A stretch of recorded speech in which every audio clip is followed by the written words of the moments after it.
Este vasto território já foi conhecido pela sua riqueza, comércio, avanço tecnológico e militar. Mas agora é mais conhecido pela sua pobreza, corrupção e pela sua população bilionária, que é uma das mais pobres em África.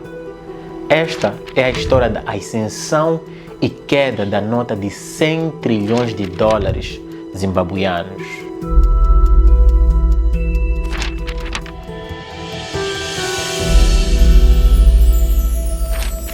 A descoberta de ouro no Zimbábue em 1867 despertou a cobiça dos ingleses e na década de 1880 os britânicos chegaram. Em 1888, este senhor, Cecil Rhodes, um britânico colonialista, obteve uma concessão para direitos mineiros a partir deste grande rei Lobengula dos povos Ndembele. Então, Cecil Rhodes apresentou esta concessão para persuadir o governo do Reino Unido a conceder para ele uma carta real para sua companhia BSAC sobre Metabelelândia, esta região localizada no sudoeste do Zimbábue.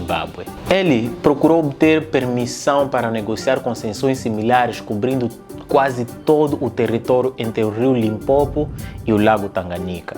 De acordo com os termos das concessões e tratados, Rhodes promoveu a colonização com controle e ajuda britânica. Em 1895, o BSAC adotou o nome de Rodésia para o território do Zimbábue em honra ao Cecil Rhodes. E em 1898, Rodésia do Sul tornou-se a denotação oficial para a região sul do Zambésia, que mais tarde se tornou Zimbábue. Durante a colonização dos britânicos, os setores que eram os pilares da sua economia eram a agricultura e a mineração, fazendo exportações de diversas comodidades derivadas destes setores. Alguns anos se passaram até os movimentos de libertação em África começarem. E com a independência do Zimbábue em 1980, a Constituição nessa altura previa um presidente não executivo como chefe de Estado, com um primeiro-ministro como chefe de governo, sendo o primeiro presidente do Zimbábue o reverendo Canaan Banana e o primeiro-ministro Robert Mugabe.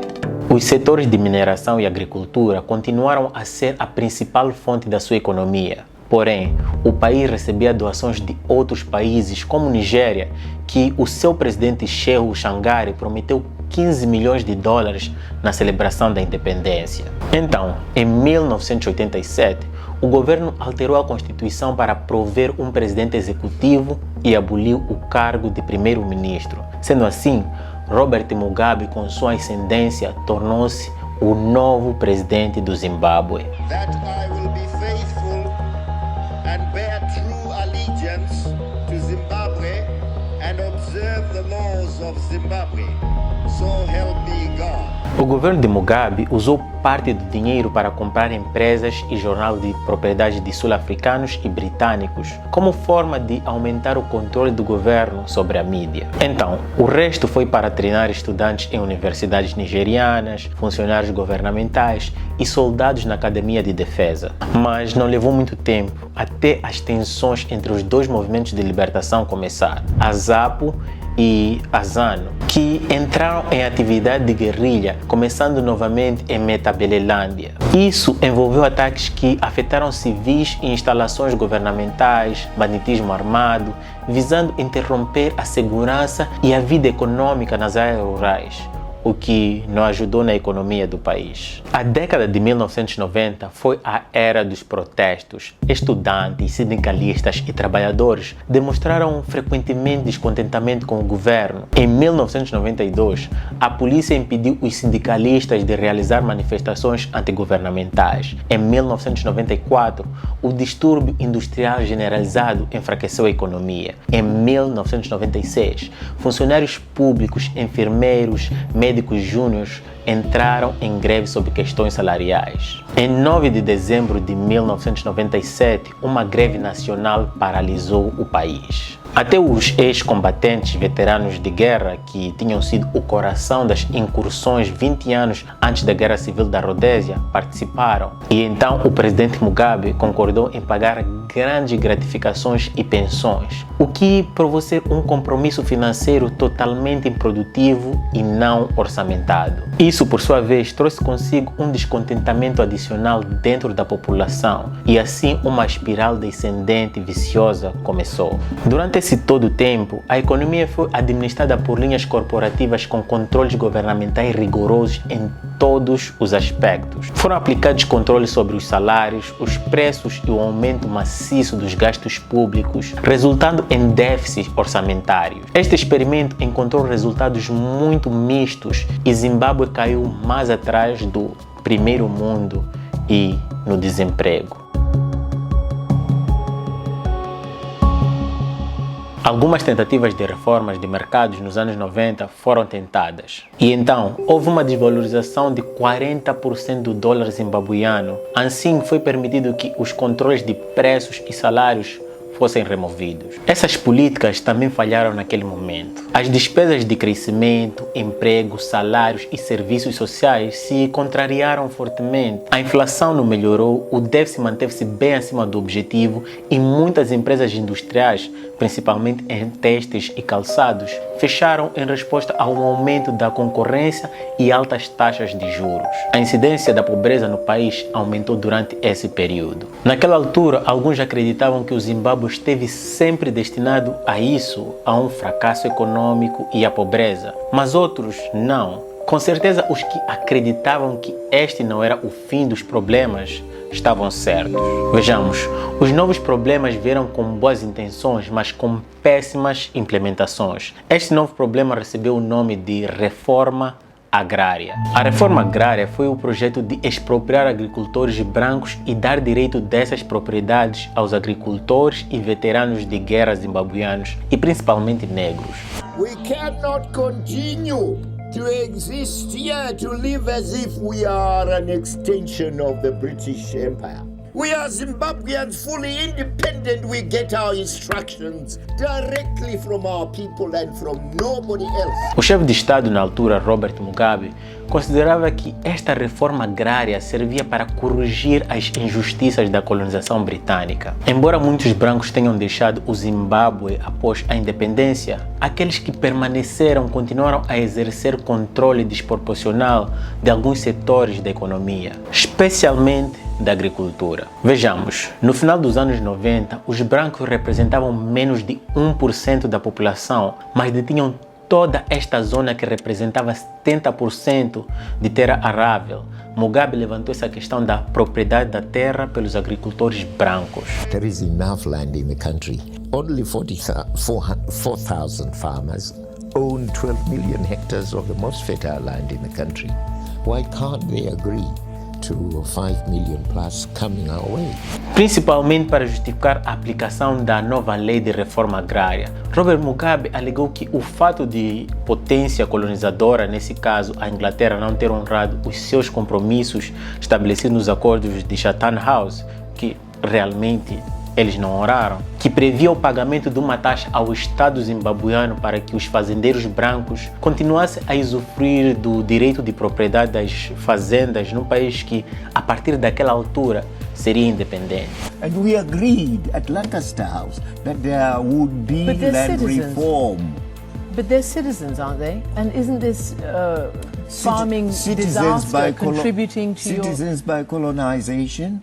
Seizing land from the original people, indigenous people of the country? But how did that all go so wrong? That? Teria sido o não pagamento desses direitos que levou Robert Mugabe a ordenar a expropriação das fazendas para que fossem entregues aos antigos combatentes. Então, em um movimento que parecia ser calculado, ele começou a redistribuição da terra forçada. Em meio a uma seca severa na região, a polícia e o exército foram instruídos a não parar a invasão de fazendas de propriedade branca pelos chamados veteranos de guerra e milícias juvenis. Isso levou a uma migração em massa de zimbabuianos brancos para fora do Zimbábue, deixando muito poucos fazendeiros e agricultores brancos, o que levou o governo a um conflito incisivo com o Fundo Monetário Internacional. E entre 2001 e 2002, o Zimbábue sofreu sanções dos Estados Unidos e da União Europeia.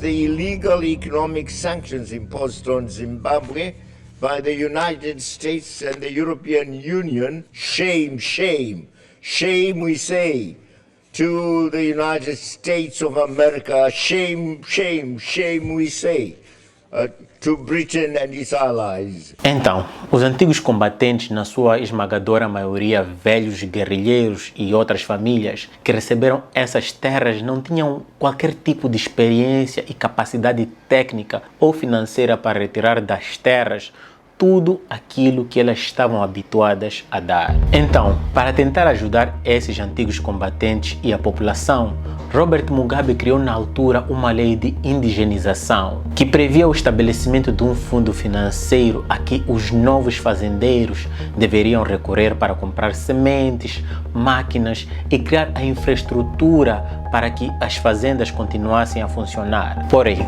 dificuldades financeiras do país associadas ao descaminho que foi dado a parte desse financiamento impediram que o dinheiro chegasse às mãos de quem dele mais necessitava. Desesperados, muitos desses novos fazendeiros tentaram arrendar as terras aos seus antigos proprietários, limitando-se a cobrar uma pequena renda com a qual conseguiam viver. Com uma única lei, o presidente Mugabe e o seu partido conseguiram acabar com um dos setores responsáveis pela sua economia, receberam sanções dos Estados Unidos, da União Europeia e acabaram com o título de o celeiro de África. O país também experimentou uma escassez de alimentos debilitante com a saída da sua minoria branca, transformando o Zimbábue em um dos estados mais inseguros de África. Olhe para esta tabela. Esta é a tabela de inflação do Zimbábue, que vem tendo uma inflação alta desde os anos 90, mas em 2000 ela atingiu uma hiperinflação com um alto índice de desemprego, pobreza, escassez de combustíveis,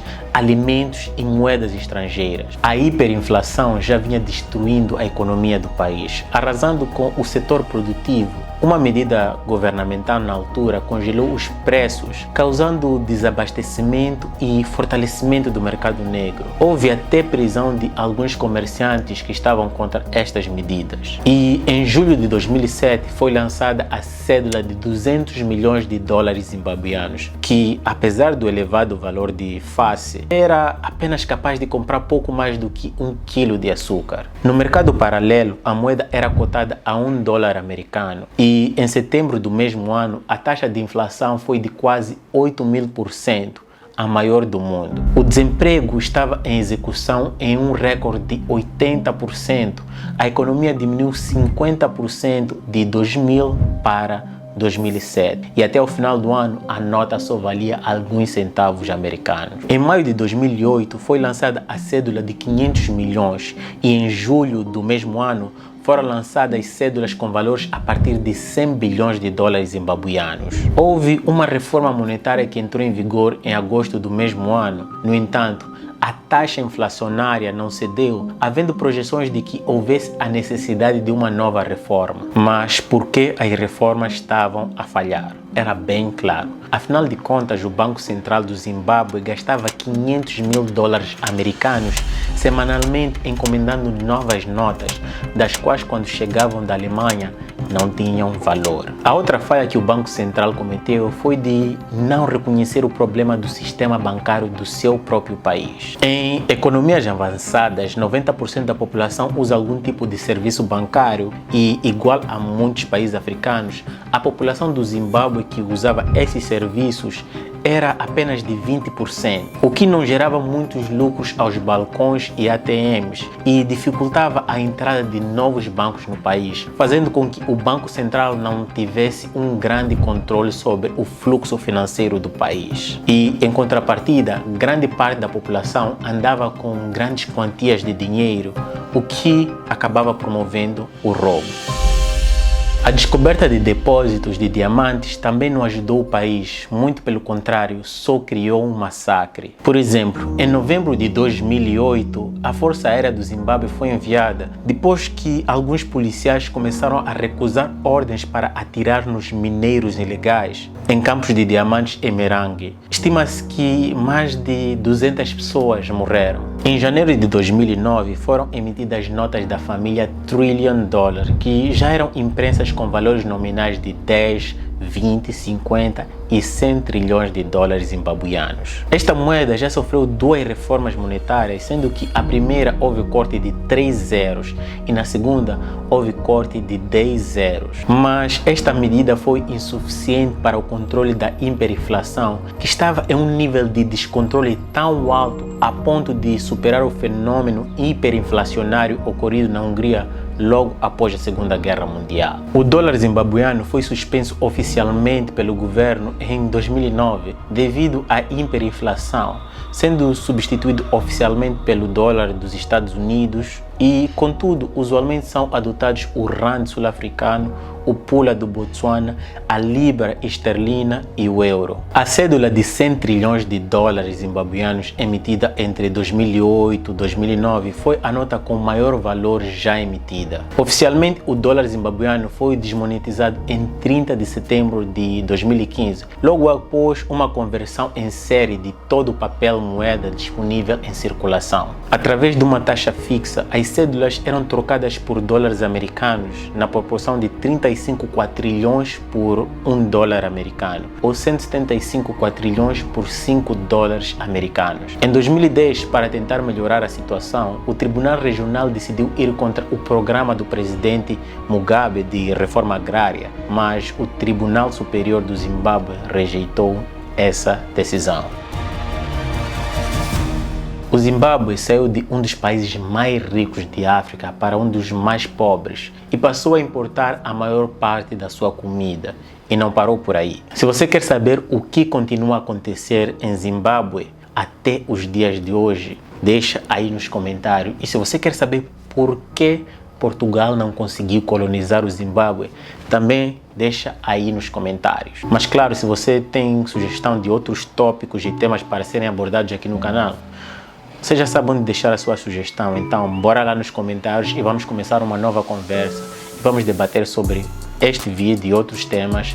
E por favor, se você quer apoiar esse canal, não se esqueça de dar aquele soco no like, partilhe com pessoas. E se você quer dar aquele super, hiper, mega apoio, torne-se membro do canal e do Patreon, link na descrição.